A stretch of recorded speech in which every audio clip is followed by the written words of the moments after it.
Hello my dear student, welcome to query करो। और फिर से हम कृष्णा सर आपको फिर से इंट्रोडक्शन ऑफ ट्रिग्नोमेट्री में ही लेके चलते हैं, क्योंकि इंट्रोडक्शन ऑफ ट्रिग्नोमेट्री में ही बहुत सारे कॉन्सेप्ट है जिसको जानना ज़रूरी है। ठीक है, प्रीवियस क्लास में हम ट्रिग्नोमेट्री रेशियो के बारे में बताया और उसको जो है ट्रिग्नोमेट्रिक रेशियो के बाद जो है प्रॉब्लम आता है कि अगर एंगल वैल्यू दिया हुआ है तो उस समय जो है हर एक ट्रिग्नोमेट्रिक रेशियो का क्या वैल्यू होगा। तो उसी के लिए जो है ये टेबल हमने अभी बना के रखा है। तो इसमें कौन एंगल के लिए ट्रिग्नोमेट्रिक रेशियो का क्या वैल्यू होगा, तो इसका एक ट्रिक है, उसको समझते हैं। ट्रिक में आप नोटिस किए होंगे कि इधर तो हम ट्रिग्नोमेट्रिक रेशियो लिख दिए हैं, ठीक है, these R T ratio, you can right here. यहाँ ऊपर में क्या किए हैं, एंगल का मेजरमेंट दिए हैं और वो भी 0 से लेकर 90 डिग्री तक दिए हैं। ऐसे अगर आप 11th 12th या अपर क्लास में जब जाते हैं तो 90 डिग्री क्या इन्फिनाइट एंगल का भी यूज किया जाता है, ठीक है। लेकिन अभी 10th तक जो है आपको 90 डिग्री तक ही इसका वैल्यू समझना है। तो इसमें आप नोटिस किए होंगे कि ऊपर में एंगल दे दिए और यहाँ पर जो 0 1 2 3 4 दे दिए, ये क्या है। तो इस सारे वैल्यू को एक ट्रिक से अगर इसको समझिएगा तो बहुत आसानी से ये समझ लीजिएगा। क्या है कि आप देखिए शुरुआत कहाँ से हुआ है, 0 से, खत्म कहाँ हुआ है, 4 पर। तो हम क्या करते हैं कि जो लास्ट जो वैल्यू दिख रहा है मैक्सिमम वैल्यू, हम सारे नंबर को पहले 4 से डिवाइड कर देते हैं। ठीक है, तो आप यहाँ अगर 4 से डिवाइड कर दो, इसको भी 4 से डिवाइड कर दो, इसको भी 4 से, इसको भी 4 से और इसको भी 4 से। आफ्टर डिवाइडिंग ट्रिक यहाँ पर होता है कि आफ्टर डिवाइडिंग जब हम इसका स्क्वायर रूट करते हैं, ठीक है, स्क्वायर रूट करते हैं तो जो रिजल्ट आता है वो पहले जाता है साइन थीटा में, ठीक है। और साइन थीटा का वही वैल्यू होगा जो इसमें जो after squaring what we get as a result, यहाँ से जो मिलेगा यहाँ पर वो वैल्यू लिखाएगा। Okay, so here you see there are 5 angles. Yes. Okay, so for every angles we find the value of sin theta. अब आप लोग जो है कि साइन थीटा सुन रहे हैं, जबकि प्रीवियस क्लास में साइन ए के बारे में बताया, साइन सी के बारे में बताया। तो ये थीटा क्या है? जी। तो थीटा क्या है, एक वेरिएबल एंगल है। क्या है? ओके सर, एक वेरिएबल एंगल है जो कि हम ए बी सी जो लिखा हुआ है उससे वर्टेक्स तो कुछ भी हो सकता है, बहुत सारे ट्रायंगल यूज होते हैं। तो वो वर्टेक्स को अभी दिमाग में नहीं रखकर हम सिंपली जो है यहाँ पर एक थीटा एंगल को सपोज कर लिए, जो कि बच्चों के लिए भी जो है कि काफ़ी इंटरेस्टिंग होता है। थीटा सुनने पर जो है एक अलग सा जो है कि इंटरेस्ट जगता है कि थीटा क्या है, थीटा क्या। हम लोग भी बचपन में पढ़ते थे, तो जब 6th क्लास में थे मेरे जो एल्डर ब्रदर्स थे वो जब पढ़ते थे तो सुनते थे तो लगता था कि हम भी एक दिन जो है कि थीटा ये सब क्या है उसको पढ़ेंगे। और देखा जाए तो बच्चों को यही थीटा अट्रैक्ट भी करता है। जी सर, है कि नहीं? अल्फा बीटा भी अट्रैक्ट करता है, लेकिन थीटा जो है बहुत ज़्यादा अट्रैक्ट किया। और वही थीटा जो है कुछ नहीं, एक क्या है, एक एंगल के जगह पर हम उसको जो है वेरिएबल एंगल के रूप में यूज कर रहे हैं, ठीक है, जो कि हमको आसान कर देता है for each angle of reference के लिए। जी सर, ठीक है। तो अब देखिए यहाँ पर साइन थीटा का अगर वैल्यू देखें 0/4, तो 0 को किसी भी नंबर से डिवाइड कर लो। जी सर, क्या आएगा? 0 आएगा। Here you can write 0। यहाँ क्या होगा, अगर 1/4 है उसका स्क्वायर रूट निकाले तो 1/2। Yes, very good. And root 2/4 sir I guess ऊपर 1 हो जाएगा और नीचे √2 हो जाएगा। No, at first it is divided. Yes sir, so 1/2 not 1/2, it becomes 1/√2। Yes clear? जी सर। क्योंकि 1 का तो कोई भी स्क्वायर क्यूब कुछ भी कर सकते हो, कोई भी एक्सपोनेंट में लिख सकते जी हैं, सर। लेकिन 2 जो है परफेक्ट स्क्वायर नहीं है, जी सर। तो ये क्या है, इरेशनल नंबर जी है, सर। तो ये जैसे है वैसे ही रहेगा। जी सर। ठीक है, और यहाँ पर क्या होगा, √3/2 वेरी गुड, एंड यहाँ 1 हो जाएगा सर। 1 हो जाएगा, क्योंकि 4/4 जो है 1 हो गया। 1 का तो आप क्या नोटिस कर रहे हैं बताइए, ये जो वैल्यू जो दिख रहा है, आप इसको जो है मूव करते हुए देखिए कि ये कैसे बढ़ रहा है, ये इंक्रीजिंग ऑर्डर में बढ़ रहा है या डिक्रीजिंग ऑर्डर में बढ़ रहा है, गेस कीजिए। सर ये डिक्रीजिंग ऑर्डर में है। ये डिक्रीजिंग ऑर्डर में है? नो सर, सॉरी, पहले तो इंक्रीज हुआ सर। पहले नहीं, ये शुरू से ही इंक्रीज हो रहा जी है। सर, जी सर। आप देखिए 0 से बड़ा जो है 1/2 है, जी सर। 1/2 से बड़ा कौन है, 1/√2 है, जी सर। और 1/√2 से बड़ा √3/2, और √3/2 से बड़ा 1। तो यहाँ पर क्या हम देख रहे हैं कि साइन में अगर हम एंगल जो है छोटा से बड़ा यूज कर रहे हैं तो साइन का वैल्यू भी बढ़ रहा है। जी सर। इसका मतलब है कि अगर साइन डिपेंडेंट है थीटा पर या एंगल्स पर डिपेंडेंट है, तो हम कह सकते हैं कि sine is the increasing function. Yes. Sine क्या है, इंक्रीजिंग फंक्शन है। सो यहाँ पर आप केवल जो है लिख लीजिए ताकि जो है दिमाग में रहे, इंक्रीजिंग बोलने से क्या हो रहा है, इंक्रीजिंग फंक्शन का मतलब ये हुआ कि जैसे जैसे एंगल का वैल्यू बढ़ेगा वैसे वैसे साइन का वैल्यू बढ़ेगा। सर एक क्लैरिटी के लिए पूछना हाँ पूछिए सर, जैसे 1/2 है फिर 1/2 है, तो आप कहें सर कि ये इंक्रीजिंग ऑर्डर में जा रहा है। √2 का वैल्यू 2 से छोटा होता है, गेस 1.14 कुछ ऐसे होता है। √2 here you see if denominator becomes small yes sir. then fraction would be greater. Yes So √2 is much less than 2. Yes So this fraction would be greater. Greater. So from this it is greater number. और sir 60 degree में क्या हो रहा है कि हमारा numerator 1 से increase कर जा रहा है। No, here you see √3 is given. Yes sir. So √3, the value of √3 is how much? 1.732, which is greater than 1। which is greater than 1. Yes So here जो है आपका जो है न्यूमरेटर भी बढ़ रहा है, यस है ना? Yes. तो ये डिनोमिनेटर बढ़ने के बावजूद भी जो है इस फ्रैक्शन का जो वैल्यू है इससे बड़ा है। जी सर। और इसको आप ऐसे कर लो और आसान हो जाएगा। जैसे क्रॉस मल्टीप्लिकेशन जानते हैं ना, जी सर। 1 × 2 और √3 × √2, जी sir. This becomes 2 and this becomes √6. Yes. Which one is greater?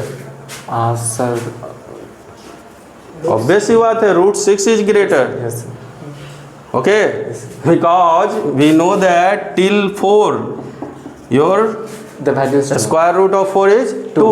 Yes. So √6 would be more than 2. 2। Yes Now you are clear? Yes So continue करते हैं। यस तो आपने क्या देखा कि साइन जो है वो इंक्रीजिंग फंक्शन है। यस। हम इसलिए इंक्रीजिंग बोल रहे हैं क्योंकि खेला जो है अब शुरू होता है। जी सर। क्योंकि कॉस में हम लोग जो है अब कुछ ज़्यादा कुछ नया नहीं करेंगे, जो हम साइन में किए हैं ना उसी का रिवर्स में जो है कि वैल्यू रख देंगे। यानी यहाँ पर वाला जो वैल्यू है यहाँ रखेंगे, ये वैल्यू जो है यहाँ रखेंगे, समझिएगा। ये वैल्यू एज इट इज़ क्योंकि ये मिडिल में है, और ये यहाँ आ जाएगा और 0 यहाँ आ जाएगा। तो अब आप क्या देख रहे हैं, क्या ये इंक्रीजिंग है? नहीं सर, ये डिक्रीजिंग। ये डिक्रीजिंग है। यानी कि अगर साइन जो है वो हर एक बढ़ते हुए एंगल के लिए बढ़ रहा है तो कॉस जो है बढ़ते हुए एंगल के लिए घट रहा है। इसका मतलब है कि कॉस का मैक्सिमम वैल्यू जो है थीटा अगर 0 रहेगा तो मैक्सिमम वैल्यू देगा, और थीटा अगर 90 डिग्री रहेगा तो सबसे मिनिमम वैल्यू देगा। Is it clear? Yes sir. तो we can conclude that cos is a decreasing function. Yes, you can say cos is decreasing function. So here you can write it is a decreasing function. ये decreasing लिखने की कोई ज़रूरत नहीं है, लेकिन आप लोग के लिए मेंशन इसलिए कर दिए हैं कि भविष्य में समझ में आए कि हाँ ये डिक्रीजिंग क्यों लिखा जा रहा है। अगर यहाँ इंक्रीजिंग है, यहाँ डिक्रीजिंग है, तो समझ में आएगा कि एंगल का वैल्यू अगर बढ़ रहा है तो साइन का भी वैल्यू बढ़ता है, इसीलिए ये इंक्रीजिंग है। और एंगल का वैल्यू अगर बढ़ रहा है लेकिन कॉस का वैल्यू घट रहा है तो इसका मतलब है कि ये डिक्रीजिंग है। क्लियर? चलिए अब साइन और कॉस को तो समझ लिए, तो एक चीज़ देख लीजिए, बता देते हैं, याद रखना है कि cos 0 का वैल्यू 1 होता है, cos 30 का वैल्यू √3/2, cos 45 का वैल्यू 1/√2, cos 60 का वैल्यू 1/2 और cos 90 का वैल्यू 0। साइन का वैल्यू पहले ही बता चुके हैं। अब ये जो 4 पार्ट है यही दोनों पर बेस्ड है, एकदम इजी वे में। आपको हमने प्रीवियस क्लास में बोला था कि tan भी जो है साइन और कॉस पर डिपेंडेंट है। जी सर। क्यों? क्योंकि tan थीटा जो है actually sine theta by cos theta ही होता है। जी सर। ठीक है? जी सर। तो अगर साइन 0 का वैल्यू 0 है और कॉस 0 का वैल्यू 1 है तो tan 0 का वैल्यू क्या होगा? 0/1 होगा। तो 0/1 can be written as 0। Yes sir. क्योंकि कोई भी नंबर्स जो है 0 को अगर डिवाइड करता है तो 0 ही होगा। जी सर। क्लियर? Yes sir. और यहाँ पर आप देखिए, अगर हम 30 डिग्री के लिए लेते हैं तो ये 2 और ये 2 कैंसिल होगा, क्या बचेगा? 1/√3, यानी साइन tan 30 का वैल्यू क्या होगा? 1/√3। ये समझ रहे हैं? जी सर। ठीक है। और यहाँ दोनों तो सेम है, जी सर। तो tan 45 के लिए क्या हो जाएगा? 1 होगा। tan 60 के लिए क्या होगा? देखिए √3 होगा कि नहीं? जी सर। क्योंकि 2 जो है कैंसिल हो जाएगा। और 1/0 क्या होगा? Infinity sir. इन्फिनिटी। क्योंकि किसी भी नंबर को अगर 0 डिवाइड कर दिया, 0 देखिए कितना मतलब ताकतवर नंबर है कि 0 अगर किसी के पीछे लगना शुरू हो जाए तो उसको जो है कि कितना बड़ा बना देता है।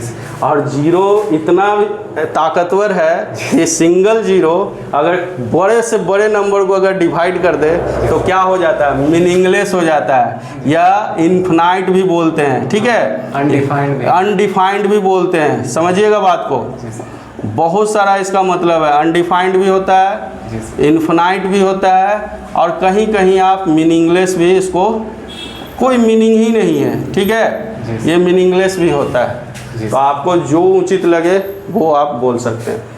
अब देखिए, यही तो 3 मेन रेशियो था। जी सर।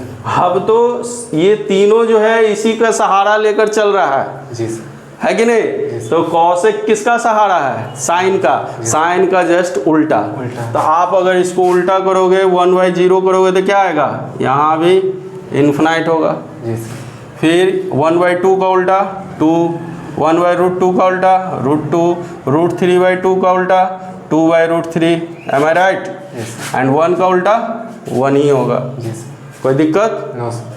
अब चलते हैं सेक। सेक जो है किसका उल्टा है? कॉस का उल्टा है। तो अगर 1 देखते हैं तो 1 का उल्टा 1, इसका √3/2 का उल्टा 2/√3, 1/√2 का उल्टा √2 एंड 1/2 का उल्टा 2 एंड 0 का उल्टा क्या होगा? अनडिफाइंड।